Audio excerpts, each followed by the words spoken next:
Today on episode number 153 of the Teaching in Higher Ed podcast, Brandy Dudas talks about pencasting and other ways we can incorporate videos into our classes. Produced by Innovate Learning, maximizing human potential.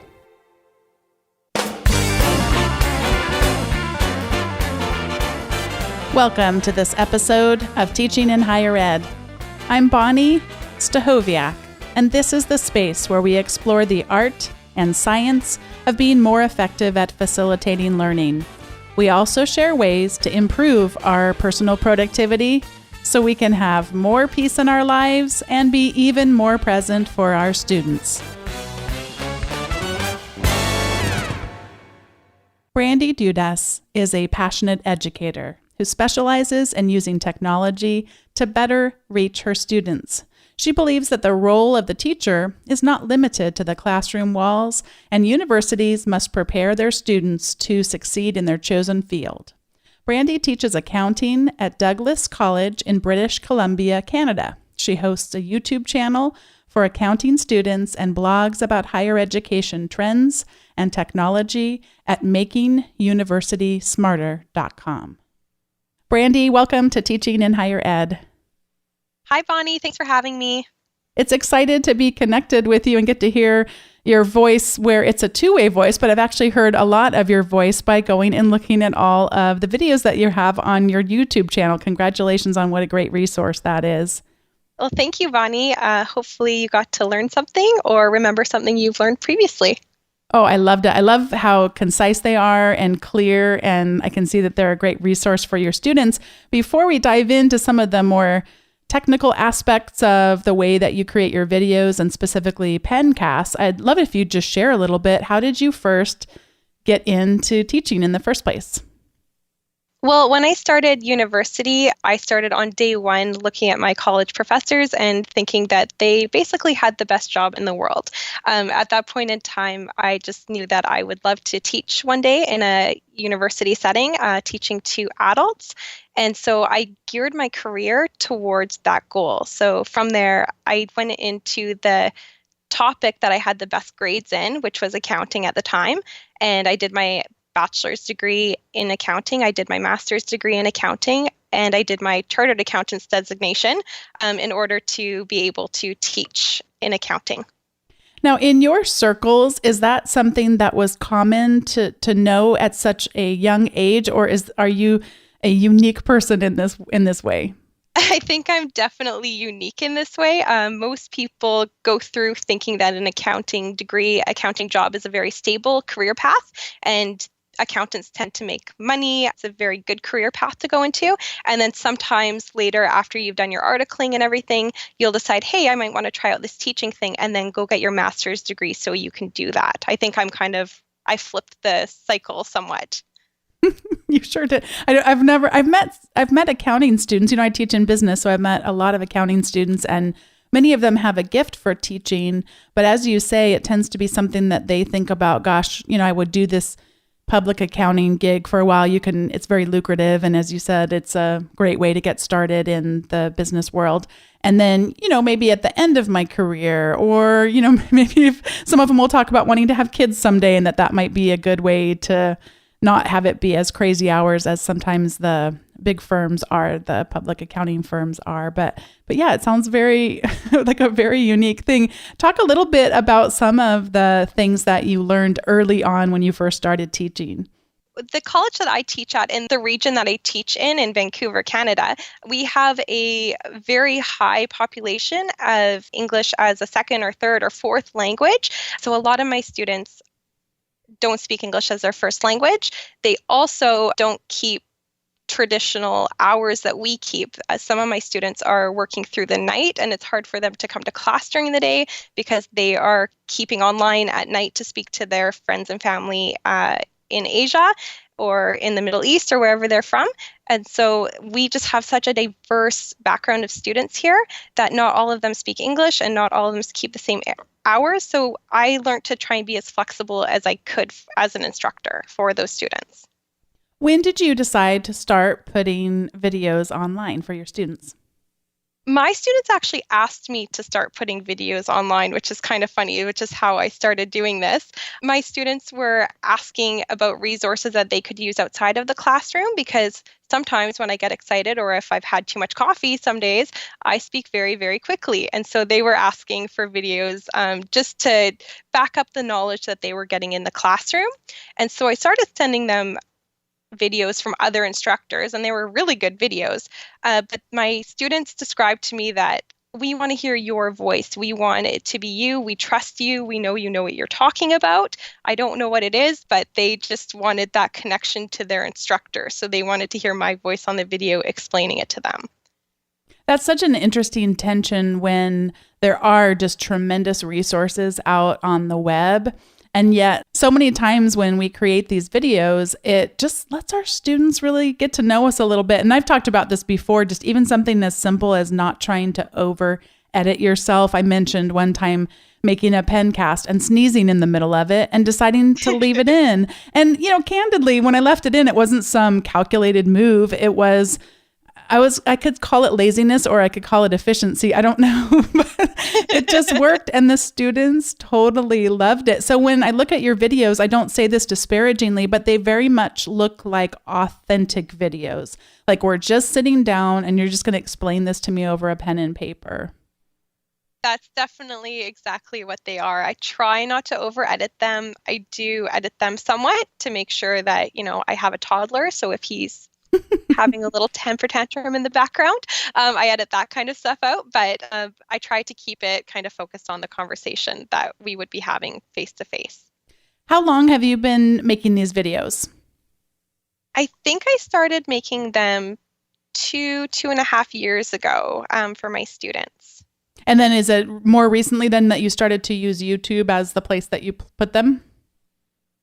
Yes, at first I was just using an internal site that we have for our college or for BC that we have. And then I just started putting them on YouTube just so other faculty members could use the videos as well. And so that if my students, when they're in a later course in accounting, if they want to go back and refresh their memory on something, they would have public access to these videos. And what was that decision like for you in deciding whether you wanted to make them public or not? And as a side note for people listening, this is a really important decision, and it has both philosophical implications, but also just technical implications. So let's talk about the 3 ways one could post a video on YouTube. I can post it publicly the way that at least the videos I see of yours are posted. I can post it as a private video, but when it's a private video, it puts up some barriers to people being able to access it. And my favorite way of posting a video is to post it unlisted. Unlisted means you can't get to it unless you know what the link is to my video. So if you come to my channel, you don't see it. If you search on YouTube, you don't see it. If you search in general on Google, you can't find it. You would have to have the exact link to that video. And yes, there is the risk where Brandy takes my class and then sends it to, her 500 friends in her address book. But I always feel like those risks are relatively small. And I don't ever post anything online that I wouldn't want anyone to see anyway. So, I mean, it's the risk to it to me is not that big. But what were some of the decisions that you made about deciding to make it public? You already talked about one as far as wanting future students students as they're taking future classes to be able to access them. But what else came to mind? I'm a really big believer in open educational resources. So when I was deciding whether to make this available publicly to students, I had to kind of weigh my belief in open educational resources with me being scared of what the public was going to say about my videos. Essentially, that was the weight that I had to make. And after a while, I just decided, hey, what's the worst that can happen? The worst that could happen was that someone would bully me online. So I decided to post them publicly. And have you had any kinds of reactions from people that are not your current or past students? This is the really amazing part. As soon as I posted these online, and when I first made my videos public online, it did not have my name on it. It said, I'm your instructor, Brandy, but it didn't have my last name. It doesn't have that I'm actually an accountant. So people watching these videos would have had no idea that I was actually qualified to be giving them this information. But as soon as I posted them online, I was getting feedback from students all over the world. So I got emails from Pakistan, I got emails from Germany, from China, everywhere, just asking questions about the concepts or saying, oh, I love these videos. You really helped me on a test today. And that was just really amazing. So you could see the joy and the ability of the internet to connect education with people all over the world. Some of your videos, it looks like, have been watched as of this recording close to 4,000 times. That's on the high end. And then others, just a couple dozen times or I guess 70 views or something like that. What would you attribute some of the highs to in terms of the ones that are the most popular? How would you explain that, or do you even know what makes them the most popular? Some of the concepts that have high views, I think one of them has 15,000 views on it. Oh my gosh, where's that one? Honestly, I have no idea. I missed why that it's one. so popular. It's the adjusted trial balance video, if anyone out there is curious. I will link to it. Oh my goodness. I don't know how that one got so popular, but the ones that tend to be popular are the subjects that tend to be a little bit more confusing for students.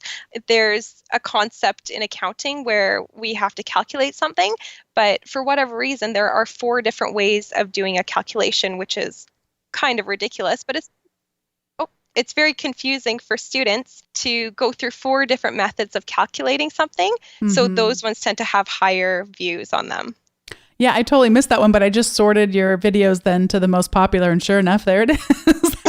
Really I have no idea how that happened, quite honestly. Yeah. And then I also noticed, and especially now that I've sorted it this way, in terms of the way that they appear, you have some that have a black background with colorful highlighting writing, and that would be similar to what the Khan Academy videos would look like. And then you have some with a white background and actually some typed text, almost like a spreadsheet looking thing that you're writing on top of. Can you talk about which came first, which one is more reflective of your current practice, and maybe some of the evolution there? Sure. So I started out doing my videos very similar to the Khan Academy style, just because I was pretty illiterate when it came to YouTube and pencasting in general. And so I was just trying to see a best practice and copy it. So what I was using is a free resource. It's called Sketchbook, which I use to make the black background and the colorful pen. And that is what I started out with. And the white background, I'm using another free program that comes with your Microsoft Office suite. It's Microsoft OneNote. And I have a Microsoft tablet, my Surface, and I just write on a pen on OneNote to make those videos. The ones where I use the type of spreadsheet kind of looking or something in the background, I usually just take a picture of something on my screen and pull it into OneNote and then write over top of it in OneNote. So let's talk a little bit about this then. The Sketchbook, is that a application that runs on something, or is that a web-based one? What is Sketchbook? Sketchbook is an application, yes. And they have 2 versions, like most programs. They have a free version where you get a few tools, and then they also have a pro version, which you can pay for, which you can get more pens that look like paintbrushes and things like that. My stuff is pretty low tech, so I just use the free version there. And is this Autodesk? Am I getting the right one? Because I don't know if there's lots of. Okay, Autodesk. Yeah, that's correct. Autodesk Sketchbook. And that was on a tablet of some kind? Yeah, I just use my Microsoft Surface tablet to write on with my stylus. I'm laughing because none of our emails back and forth did we ever talk about that detail. And I love that you're using a Microsoft Surface, because sometimes I get accused of being too Apple-centric. So this is very exciting. So this is good. This is really good. But there is Sketchbook on both the Apple devices and also on non-Apple devices. So that's wonderful. So we've got Sketchbook going there. But you're finding now more success with the OneNote approach. Is that correct?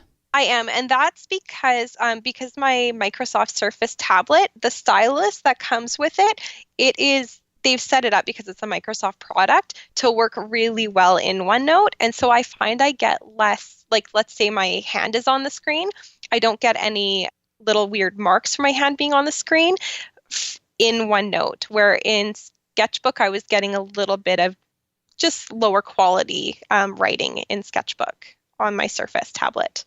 And anything in terms of the color of the background, or was that just more a matter of what was available to you on the various tools? Yeah, that was what was available. It's kind of nice having a little bit in black and a little bit in white, just so we can switch it up for students to make it a little bit more engaging. But there was no design on my part for that. One of the things that you talked about was this risk of putting your videos online that you might be harassed in some ways. And is that still a worry of yours? Have you had any issues with that, or has it not been an issue for you? I haven't had any issues. It is in the back of my mind whenever I post something online, whether it be this or if I'm blogging about something. It's always in the back of your mind when you're putting something in the public domain. But overall, the comments I get, the emails I get from my videos are all very positive from students. They all find them very helpful. And if there's something they're confused about, students don't mind emailing me and asking me questions, which I love. That's great. Or they'll comment on my video and say, I don't understand this part of it, which is also awesome, because then if someone else is watching the video and they don't understand the same thing, they can look in the comments and say, hey, this is how she answered it. Like, this is what I didn't get. And I can answer their questions in the comments online as well. What are some other tools that you have been experimenting with in your teaching? And I know some of these are tied to the classes that you're taking on instruction. The classes that I take are through Vancouver Community College, and they have a School of Instructor Education, which is geared towards people doing basically our jobs, teaching college or university, who want to be a little bit better at their jobs. And so the course I recently took was all about how using media in your classroom, whether it be online or actually in the classroom. So the videos that I've been doing recently, I've been experimenting with Powtoon, which is one of those ones you can make a cartoon. So it's a little bit more animated and a little bit more exciting for students. And I've also experimented with Video Scribe, which is a whiteboard looking app, and it shows a hand drawing pictures on a whiteboard. And so that, again, is a little bit more animated and a bit more exciting for students. And I think those ones are the Video Scribe one, where it shows a hand writing and drawing pictures. The students always think that's my hand and that I'm drawing those pictures, and I always have to correct them because I'm an accountant and a terrible, terrible artist. So I always have to go back and say, this is not me drawing this. I'm not that good. It's all computer done. That's funny that you say that, because I'm not familiar with Video Scribe, and this is a whole universe that is not. Well, in marketing, they always talked about the evoked set, and those are the products that you can think of in your mind when someone says shampoos or deodorants or toothpaste, So I don't even have any evoked set for hand-drawn videos, that the makers of those types of videos. Right. Yeah. But I do know that when I see them, it's not literally the person's hand who made them. So at least I have that part going for me. So tell me some of the things. Let's start with Powtoon. What are some of the things that you can do there that wouldn't be possible with some of the other tools you talked about, like Sketchbook or OneNote? So Powtoon, you actually create a cartoon. And so you go through, and how it's set up is you pick different scenes that these cartoon characters are in. So for example, you could have a little cartoon character writing on a blackboard, or a cartoon character jumping up and down because they're really happy about something, or they could be setting money on fire because they made a bad decision. And so it just makes it a little bit more cartoony, so you can make business videos, but it's kind of in a fun kind of way. And then what would be the time that it would take to build something in Powtoon versus the time it would take to sketch something out in OneNote? The first time you do something in Powtoon, it did take me a couple of days to go through and actually get comfortable with the settings and actually finish my complete video. So it did take a little bit longer. The thing for Powtoon is, I would say, go in, and they tell you this in their tutorial, go in with kind of your picture in your mind of how you want this video to look. So you have a little bit different scenes in your video. And so you have to go into it knowing what you want your scenes to look like. And that way it'll cut down on the time. But it will take more time than just drawing something on OneNote. And then how about Video Scribe? What can you do in Video Scribe that wouldn't have been possible in some of the other tools? Video Scribe just makes your whiteboard video looks a lot better than what you would draw yourself or what I draw personally. It looks like a whiteboard video still. It's just much neater than what I personally write. So it's much more animated than what I do. A lot more pictures. So if you have visual learners in your class, that would be a lot more effective for them than just a pen casting tool. And what's one of the videos that you made with Video Scribe that I can link to that might be a good example of one? Sure. I did one on connectivism I put it on my accounting YouTube channel just to show the students some stuff I'm doing in my courses that I take. It's on connectivism. Yeah, I see that. Yeah, I see that there. I will definitely link to that one in the show notes. And then talk a little bit about the process that you went through to create it. What's the behind the scenes that it takes to produce this type of a look of a video? Sure. So for the whiteboard videos, the program, it gives you a lot of different animations to choose from. So in that one, I'm talking about connectivism and how it connects students around the world. So it would have an animation of the planet Earth. And so you can put your planet Earth there and it'll show a hand drawing that planet Earth while you talk about over the animation, where you talk about how connectivism connects students around the world. I'm looking at the website for the Video Scribe so I can link to it in the show notes. And I'm laughing because one of the advertisements that's right above it is, well, I won't even say the name of it, but real artists in New York City starting at $3,600. So we're oh my goodness. Yeah. Well, I'm guessing probably that's not the realm you were talking about doing. It looks like the pricing for this is, did they have a free version or do you have any sense of the pricing on this? I'm just thinking there is an educator's license and I don't remember how much it is, but it is affordable. I'll say that. I think I did my videos under their free trial. So I think they give you a month free trial when you sign up. So I did my videos under that month free trial. I'll do a little bit more exploration, see if we can't get that there, because it looks like what I'm looking at is more a model that would be pricing for all students in a given institution. So I'll dig a little bit more and see if I can find one. I'll see if I have it in my inbox too. And if I do, I'll send it over to you. Yeah, because this looks really cool. I want to experiment now. I'm having so much fun. It's really cool. It's really, you'll get addicted once you do it. You'll be like, oh, this looks way better than the stuff that I produce.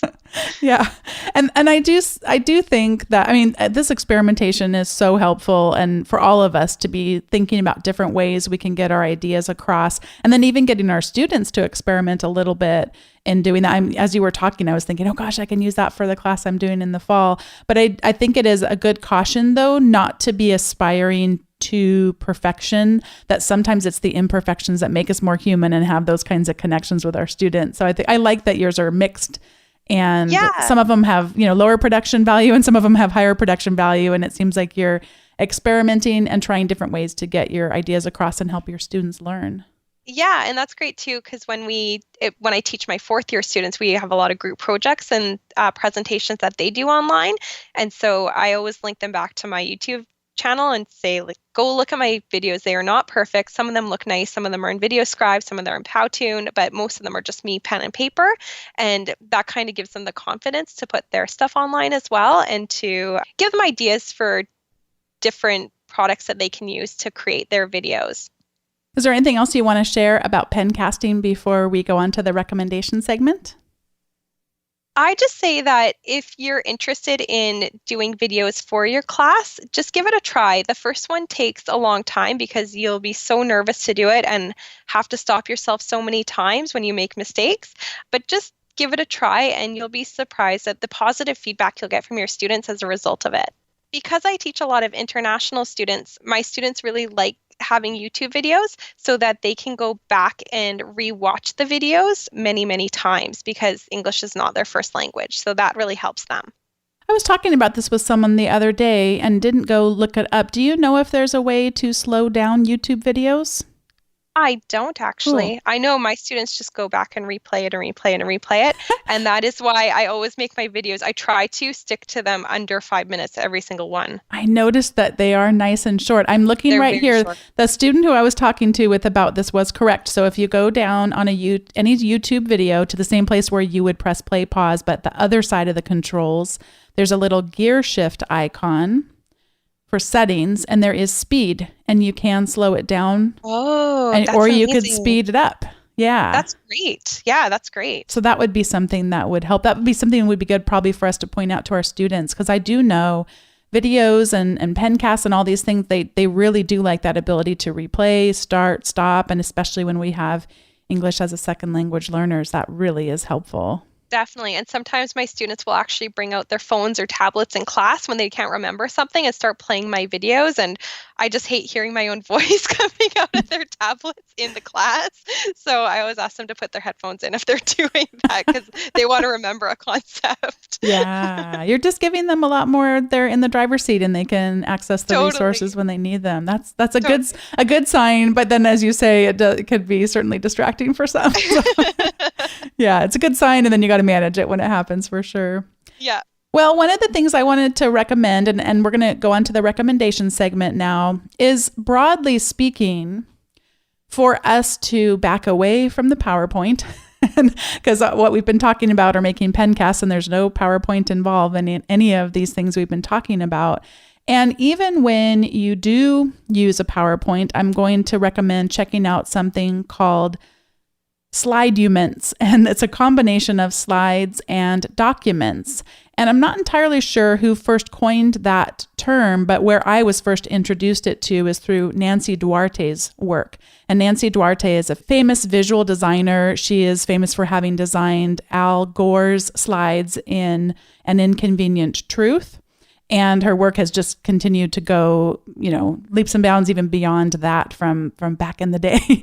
And there was a recent video that I came across. I didn't get to attend this webcast, but I did get to watch the recording afterward, called Beyond the Cluttered Slide: How Managers Can Remove Roadblocks to Visual Simplicity. And one of the things, many great things that it introduces, is this idea of, if someone wants you to have a handout, don't just print out your PowerPoint slides. That's not really the way to go, but you can provide information to people who need to have that as reinforcement after the fact, but how to go about designing that. And there's a lot of other great information in the video. I'd really suggest taking a look at Beyond the Cluttered Slide, and I'll be linking to that in the show notes at teachinginhighered.com/153. And Brandy, what do you have to recommend for us today? Well, that sounds awesome, Bonnie. My recommendation is for people who still like a traditional notebook, but who want their notes to be on their computer as well. And it's called The Everlast Notebook by Rocketbook. And right now it's on a Kickstarter and Indiegogo campaign, and I'm patiently waiting for mine in the mail. What you can do is you take notes with a Pilot pen, and the notebook itself is made out of a polyester component, and it just feels like paper. And so you write on it, but the notebook can be wiped clean with just water or a damp cloth.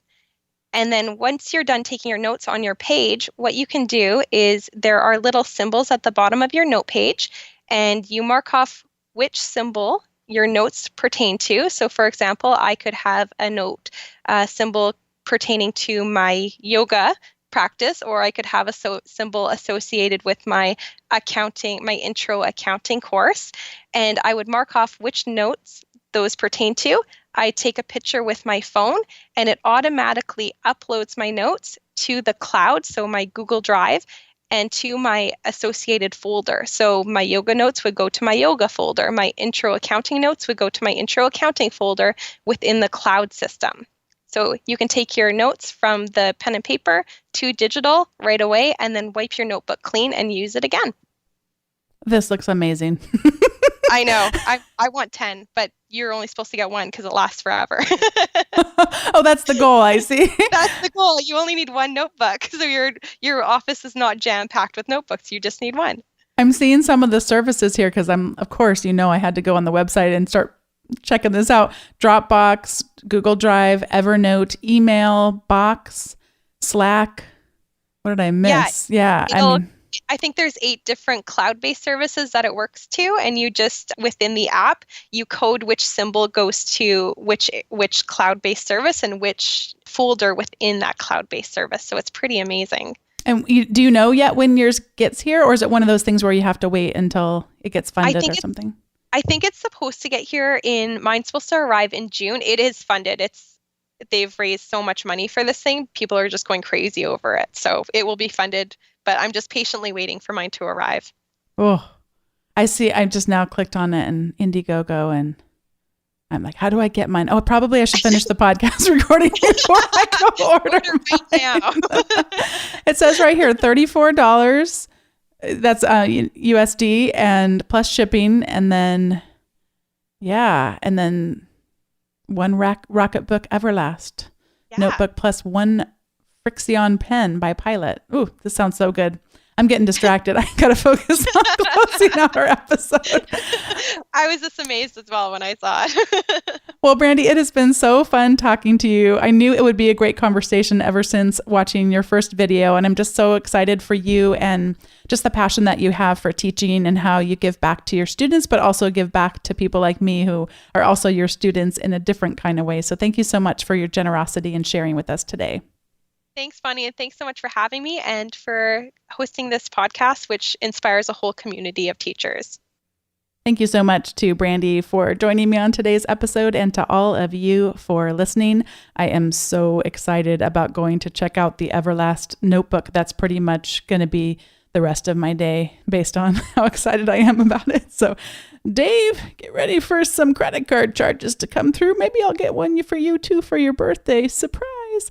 Anyway, hopefully it would come by your birthday. Probably I shouldn't do this brainstorming out loud and I should get on with the closing. If you have yet to subscribe to the weekly email, you can get all the links to Powtoon, to VideoScribe, to Brandy's YouTube channel coming right into your inbox, and you don't have to remember to go to the show notes to get it. You can subscribe at teachinginhighered.com/subscribe.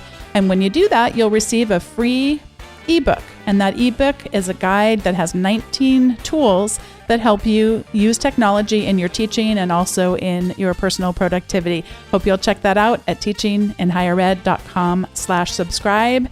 And if you would like to comment on today's episode, you can do that at teachinginhighered.com/153. Thank you as always for listening, and I'll see you next time.